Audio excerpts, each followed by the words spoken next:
Ce soir, notre thème est, je pense, adapté à toutes nos vies. Retrouver le bien-être en renouant avec le corps et l'assiette. Je pense que c'est une thématique à laquelle tout le monde peut se sentir interpellé.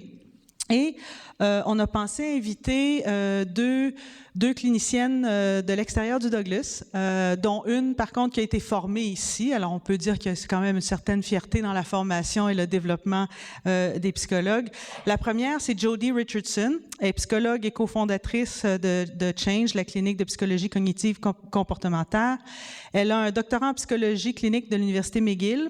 Elle a effectué ses recherches ici, justement, dans le cadre du programme des troubles alimentaires de l'Institut Douglas. Je pense que beaucoup d'entre vous qui avez déjà participé ont entendu nos collègues Steiger et Dr. Israël donner des conférences. C'est avec eux qu'elle a eu la chance de travailler.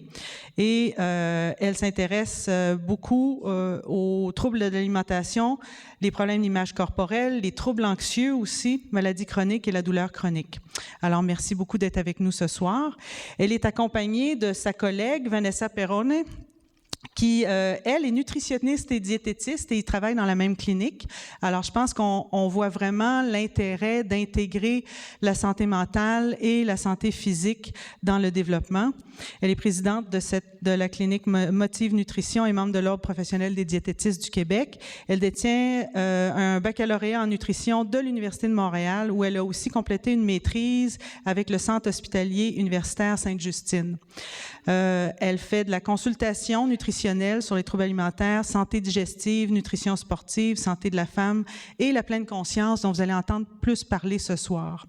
Alors, c'est avec beaucoup d'intérêt que je vais aller m'asseoir et écouter votre présentation et je vous remercie beaucoup d'être ici avec nous ce soir. Merci. Bonne soirée. Merci Anne, ça nous fait plaisir d'être ici avec vous autres ce soir. Alors, je vais laisser à Vanessa de commencer avec quelques questions pour vous autres. Combien parmi vous vous sentez mêlés par la notion de bien manger? OK. Combien parmi vous êtes insatisfaites par votre poids ou par la forme de votre corps? Puis combien parmi vous vous sentez paralysés par l'abondance d'informations? Vous ne savez pas peut-être par où commencer pour retrouver le bien-être. OK. On voit que ces questions touchent beaucoup des personnes ici, et puis ce n'est pas une surprise avec la paradoxe qu'on vit dans notre société. D'un côté, on vit dans une société qui nous encourage à avoir une vie tellement effrénée qu'on n'a plus le temps pour bien cuisiner ou bouger le corps. On a un accès très facile aux restaurations rapides et aussi à des aliments très caloriques. On a aussi des voitures qui nous amènent à nos emplois, des ascenseurs qui peuvent nous amener à notre étage. Et en fait, pour la plupart d'entre nous, on fait des emplois où on est assis pour la plupart de la journée. Tout ça qui fait en sorte qu'on vit dans une sorte d'environnement toxique pour l'alimentation et l'activité physique. Dans la même société, parallèlement, il y a une image de beauté très irréaliste qui égale la minceur, qui égale la musculation, qui égale la jeunesse. Alors, on le voit, des messages, des portraits dans les médias, dans les avertissements, aussi sur Facebook, sur Instagram, sur Pinterest, qui nous dit que la beauté égale la minceur, la musculation, la jeunesse. Tout ça ensemble fait qu'on n'était jamais si préoccupés par notre corps, notre image corporelle, et en même temps, on n'a jamais eu tellement de personnes avec un surplus de poids. Savez-vous combien de décisions alimentaires vous faites à tous les jours? Décisions alimentaires. Au-delà de 200. Okay? Un chiffre qui ne tient même pas compte de tous les autres messages alimentaires auxquels on est confronté à tous les jours. On voit une nouvelle tendance dans une magazine, d'une diète, on parle de nouveaux super aliments aux nouvelles le matin, on annonce un produit amaigrissant miracle à la radio. On nous bombarde d'allégations nutritionnelles puis de produits santé dans les allées de nos épiceries. Mais qu'est-ce qui arrive vraiment quand on combine une insatisfaction corporelle à cette abondance d'informations? En pratique, on voit deux choses. Une extrême, on voit une obsession avec la perfection alimentaire. C'est quelque chose qui se manifeste par une alimentation qui est très contrôlée, souvent dans le cadre d'un régime très restrictif où les aliments sont pesés, mesurés, calculés. On voit aussi que la liste d'aliments interdits est très longue. Souvent, les gens ont des restrictions qu'on appelle cognitives assez importantes. Restrictions cognitives, par exemple, je devrais manger ceci, non, je ne peux pas manger ça. Chez ces gens-là, on voit aussi que la préoccupation elle est tellement forte que la simple idée de consommer un nouvel aliment peut être très, très anxiogène. Ça peut causer beaucoup d'anxiété et même empiéter sur leur vie personnelle. On voit des gens qui doivent se retirer de leur vie sociale juste pour pouvoir conserver un certain contrôle sur leur alimentation. Puis à l'autre extrême, on a l'évitement des saines habitudes alimentaires. Donc ici, c'est les gens qui sont paralysés par l'abondance d'informations et préfèrent rien faire que de recommencer. Des fois parce qu'on ne sait pas par où commencer. Puis il ne faut pas oublier tous ceux qui vivent entre les deux extrêmes, dans un cycle de diète, qui passent de l'obsession alimentaire dans le cadre d'un régime très restrictif à l'abandon, à l'évitement complet. Souvent parce que la privation était tellement insupportable que ça devient le laisser-aller total. Pour éventuellement succomber à la pression sociale et on repasse dans la roue qui tourne. Donc, ce cycle yo-yo, c'est problématique autant sur la santé physique, mais sur le bien-être aussi, parce qu'on voit que ça cause une diminution du plaisir de manger, mais ça cause aussi le développement d'une relation très, très malsaine avec l'alimentation, avec la nourriture. Puis j'imagine que ces deux extrêmes-là, c'est quelque chose qu'on voit aussi au niveau de l'image corporelle. Oui. Pour commencer, pour vous donner une idée de combien de personnes sont touchées par la préoccupation avec l'image corporelle, des études dans les États-Unis et en Canada démontrent que 2 femmes sur 3 sont insatisfaites de leur poids. Et si on regarde les hommes, qu'est-ce que vous pensez? C'est plus bas, mais pas trop. 1 homme sur 2 qui est insatisfait avec leur poids ou leur masse musculaire. Et si on regarde les jeunes filles, 70% aimeraient maigrir, même s'ils ont un poids santé. Et les recherches démontrent que le plus qu'on consomme les médias, le plus qu'on est préoccupé et insatisfait avec notre corps. De plus, l'insatisfaction corporelle est liée à plusieurs problématiques. Les troubles de l'alimentation, mais aussi sur le plan plus général, des problèmes de l'estime de soi, des problèmes de l'humeur, des problèmes de fonctionnement et les problèmes interpersonnels. Oui, on voit les deux extrêmes. Dans le contexte clinique, ce qu'on voit par rapport à le corps, c'est que où on vit une certaine obsession avec le corps ou un certain évitement du corps aussi. L'obsession peut manifester dans quelqu'un qui se regarde souvent dans le miroir, quelqu'un qui se pèse excessivement, quelqu'un qui change leurs vêtements plusieurs fois avant de partir de la maison. Puis, de l'autre côté, comme Vanessa dit, des fois, on devient fatigué, découragé, puis on veut juste déconnecter, puis se regarder dans le miroir, puis acheter des vêtements, peut-être même jusqu'au point de vouloir plus sortir de la maison parce qu'on a honte du corps. Alors, ça peut vraiment jouer un rôle important dans notre vie sociale. Mais c'est pas juste sur le plan clinique que moi, je vois ça. En fait, je le vois aussi dans mon entourage. Les amis, hommes et femmes, qui sont très préoccupés, qui parlent énormément de leur poids, qui se sentent comme s'ils devraient en perdre du poids pour sentir mieux, qui se comparent souvent avec les autres en voyant juste ce qu'ils aiment chez les autres, puis être incapables de voir leur propre beauté. J'imagine, Vanessa, que toi aussi, tu vois l'obsession avec la nourriture dans ton entourage. Absolument. Donc, même dans mon entourage, que ce soit avec ma famille ou entre amis, on entend fréquemment parler de nouvelles diètes, de nouvelles modes. Bon. Puis aussi, ce que je remarque beaucoup, c'est que les gens ont une espèce de relation très négative ou de sentiment très négatif par rapport à l'alimentation. Il y a beaucoup d'anxiété, il y a beaucoup d'incertitude, il y a beaucoup de culpabilité, puis beaucoup de privation.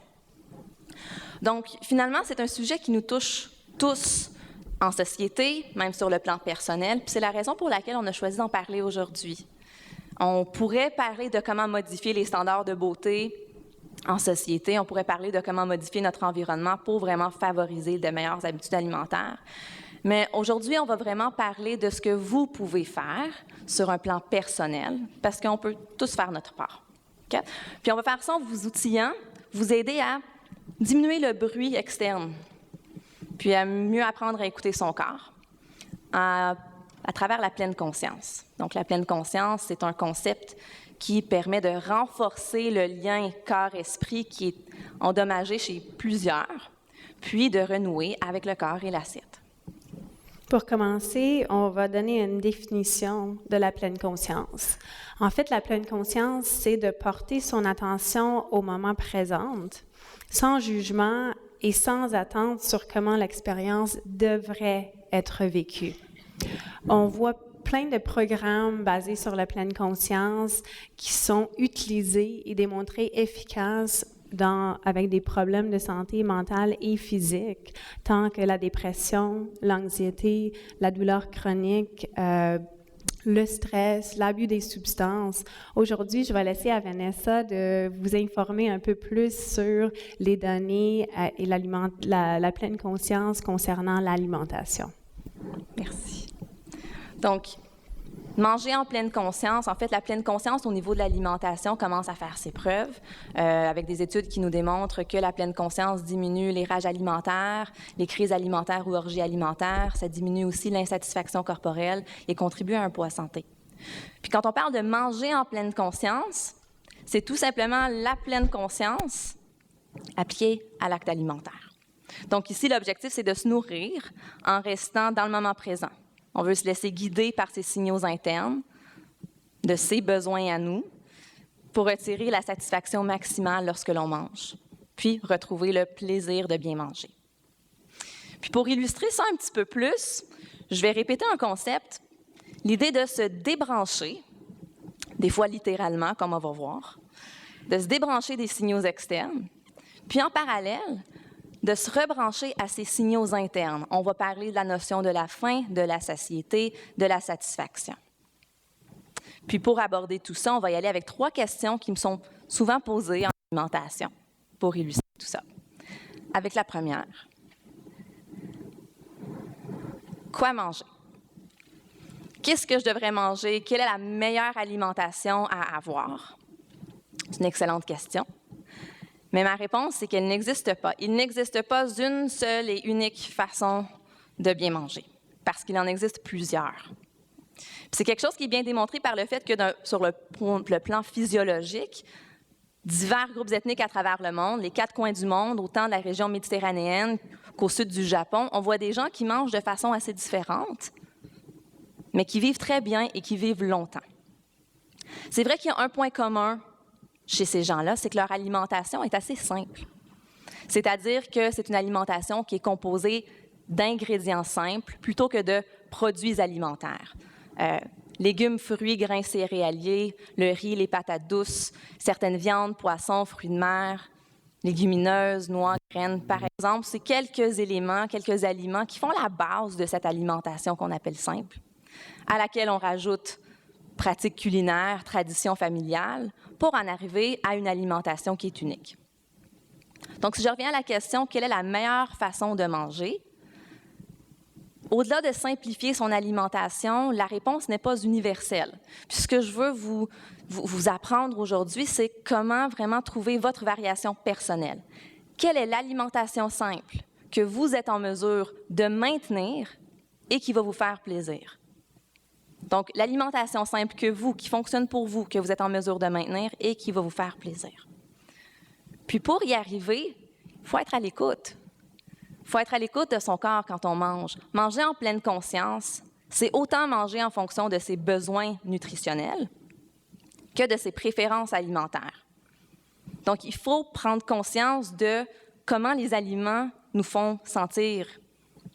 Qu'est-ce qui arrive à mon niveau d'énergie, mon humeur, ma concentration quand je mange telle chose? Est-ce que j'aime cet aliment-là? Est-ce qu'il me fait vraiment plaisir? C'est des questions simples, mais qu'on ne se pose souvent pas. Hein? Je vous inviterai aussi à porter attention à votre point de départ dans tout ça, puis d'essayer d'éviter de vous comparer au cheminement d'un autre. La comparaison, c'est une façon assurée de vous débrancher, de vous sortir de cette approche de la pleine conscience. Donc, misez plus sur votre progrès que sur votre perfection alimentaire. Puis de fil en aiguille, on va réussir à trouver l'alimentation qu'on peut maintenir, qui fonctionne pour vous, puis qui va nous faire plaisir. Puis si cette notion-là de manger en pleine conscience, ça vous paraît un petit peu soit abstrait ou difficile, je vous entends. On me le dit des fois. Okay, ce que je vous dirais, par contre, c'est ça vient souvent d'une place, on a plus de difficultés à faire confiance à notre corps, malheureusement, que de se fier à des règles qui nous sont imposées. Des fois, c'est plus rassurant de cette façon-là. Mais sachez que l'alimentation restrictive à laquelle on est tellement attiré, vous le savez très bien, ça a seulement l'effet opposé de ce que vous voulez. C'est quelque chose qui est démontré dans la littérature aussi. Quand on compare des mangeurs qu'on appelle restrictifs à des mangeurs qui sont plus intuitifs, c'est les mangeurs restrictifs qui sont le plus à risque de faire des crises alimentaires ou de manger plus quand ils brisent une règle alimentaire. C'est les mangeurs restrictifs qui mangent plus quand il est sous un stress ou quand son estime de soi est menacée. Puis, l'alimentation restrictive, les effets négatifs, ça va même au-delà de l'alimentation. On voit aussi que ça affecte d'autres sphères de vie. Ça diminue la concentration, ça diminue la mémoire et d'autres capacités cognitives parce que la préoccupation alimentaire est juste tellement grande. Donc, on change notre façon de faire, puis on se concentre sur une alimentation simple qu'on peut maintenir, qui va nous faire plaisir. Quand manger? Donc, ici, on parle de quand commencer, quand arrêter. Okay? La réponse très simple ici serait manger quand vous avez faim et arrêter quand vous êtes satisfait. C'est simple, mais il y a peut-être certains parmi vous qui vous dites « OK, qu'est-ce qui arrive quand j'ai la difficulté à repérer c'est quoi la faim, c'est quoi la satiété? » C'est quelque chose qu'on rencontre souvent.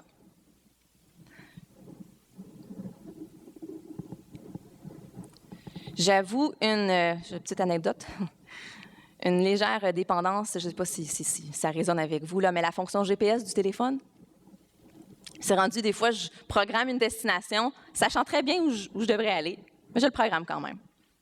Puis les gens dans mon entourage, ils me taquinent des fois, ils me disent « Bon, qu'est-ce qui arriverait là si elle perdait son téléphone? » Bon. C'est une histoire que je raconte pour illustrer. C'est quelque chose qui me fait beaucoup penser à ce qu'on voit en alimentation chez les gens. On est devenu très dépendant sur des facteurs externes pour nous dire quoi faire, pour nous guider. Okay?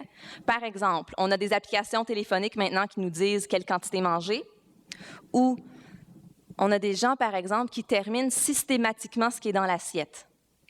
Ici, le signal externe pour nous dire quand arrêter, c'est l'assiette vide. Hein? Donc, au lieu de porter attention à son signal interne, c'est le signal qui nous fait arrêter. Des diètes, par exemple, vraiment précises, qu'on suit à la lettre, c'est un autre signal externe, pour nous dire quoi manger, quand manger. Par exemple, de manger systématiquement quand on est devant la télévision, par habitude. Ou on remarque même des gens qui mangent en fonction de ce que les autres mangent autour d'eux. La personne prend une bouchée, on prend une bouchée. La personne arrête, on arrête. Des fois, c'est même inconscient. Mais c'est juste pour illustrer le fait qu'il y a plusieurs signaux externes qui affectent notre prise alimentaire. Donc, avec le temps, ça fait en sorte qu'on devient désensibilisé à nos signaux internes. On a perdu en sorte notre GPS. Okay? Pour vous aider à aiguiser vos signaux, quelque chose qu'on utilise en pratique, simple échelle de la faim. Une échelle de 1 à 10. 1 étant une faim physique assez importante. Okay? Ici, c'est les symptômes très physiques là, de la faim. Le gargouillement, les crampes, des fois des maux de tête. Puis à 10, c'est la satiété assez importante. L'objectif ici, c'est de pratiquer à décrire votre faim, à vous situer sur ce continuum-là, avant, pendant et après un repas.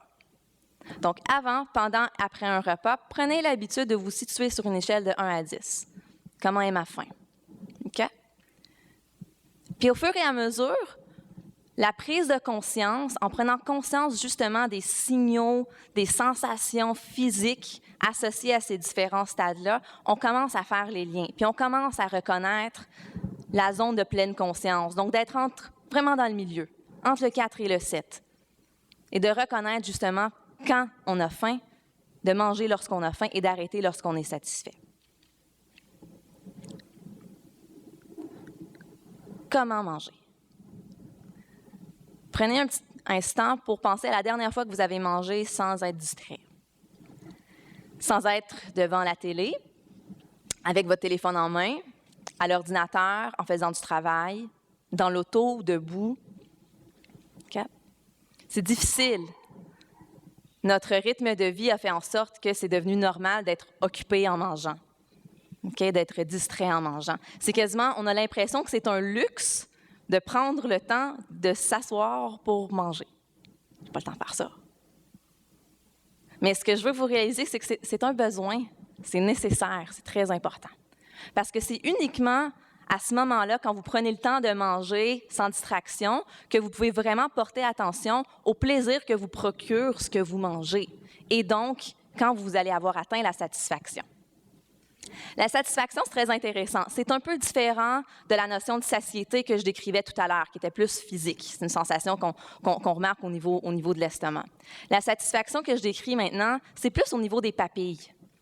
Nos papilles aussi, ils ressentent une certaine satiété. Un petit peu comme les vêtements que vous avez sur le dos. Après une certaine minute, vous ne les ressentez plus. Après certaines minutes, après quelques bouchées d'un même aliment, l'intensité que vous ressentez, que ressentent vos papilles, n'est pas la même. Mais il faut porter son attention pour percevoir cette différence-là. Donc, en portant son attention à ce que l'on mange, on peut reconnaître le plaisir que nous donne un aliment et on peut reconnaître quand le plaisir commence à diminuer aussi. Et donc, quand on est satisfait. Donc, la prochaine fois que vous mangez, arrêtez. Arrêtez ce que vous faites, puis installez-vous. Donc, on s'arrête, on s'installe. On s'installe nous-mêmes sur une chaise, puis on installe ce qu'on mange dans une assiette ou dans un bol. Donc, on s'arrête, on s'installe, puis on prend une petite pause pour respirer. Ici, l'objectif, c'est de se dégager un petit peu les pensées, justement pour pouvoir manger en pleine conscience et non la conscience pleine. Et là, on déguste, on savoure ce que l'on mange. Puis pour vous aider à savourer, prenez l'habitude de décrire ce que vous mangez. Les saveurs, les textures, la température. C'est une bonne façon de pratiquer comment, de porter son attention à ce qu'on mange. Puis vous continuez de fil en aiguille. Ça peut peut-être sembler comme plusieurs étapes. Je vous inviterai à commencer à faire ça peut-être juste une fois par jour, peut-être au moment de la collation pour vous, au déjeuner, une fois dans votre journée. Puis on empile là-dessus. Donc, en faisant ça, vous allez développer la capacité de reconnaître la satisfaction et vous allez pouvoir vraiment retrouver le plaisir dans la qualité alimentaire. Donc, manger le vrai fromage, le vrai dessert, en reconnaissant le plaisir, la satisfaction, au lieu de rester insatisfait avec une version qui laisse à désirer. Alors, pour résumer, on se débranche des règles, des restrictions, la quête à la perfection, les distractions autour de nous et de notre entourage, puis on pratique à se rebrancher à nos signaux internes. On s'arrête, on respire, on savoure, on décrit ce que l'on fait, ce qu'on mange, nos signaux. Puis, je voudrais juste dire que la pratique de la pleine conscience, c'est une pratique. C'est quelque chose qui se développe avec le temps. Donc, le simple fait de se débrancher et de se rebrancher, c'est quelque chose que vous risquez de faire plusieurs fois par jour. Puis c'est correct. C'est ce qu'on appelle les push-ups de la pleine conscience. Hein? C'est un muscle qui doit se travailler. On est débranché, on se rebranche. Puis à force de le faire, vous réussissez à manger en pleine conscience. Donc maintenant, je vais laisser la parole à Jody, qui va aborder le thème de la pleine conscience puis de l'image corporelle un peu plus en détail. Merci. Alors, Je vais parler aujourd'hui de 3 concepts dans la pleine conscience qui sont importants pour vous aider à renouer avec l'assiette, avec le corps et avec votre bien-être. Le premier, d'essayer de s'accepter comme on est. Je faisais une conférence il y a quelques semaines sur l'alimentation et la pleine conscience. Et à la toute fin de la conférence, il y avait une dame qui a levé sa main, puis elle me disait « Mais moi, je veux pas reconnecter avec mon corps parce que j'aime pas mon corps. » Ah, c'est important. Ça pourrait être une barrière.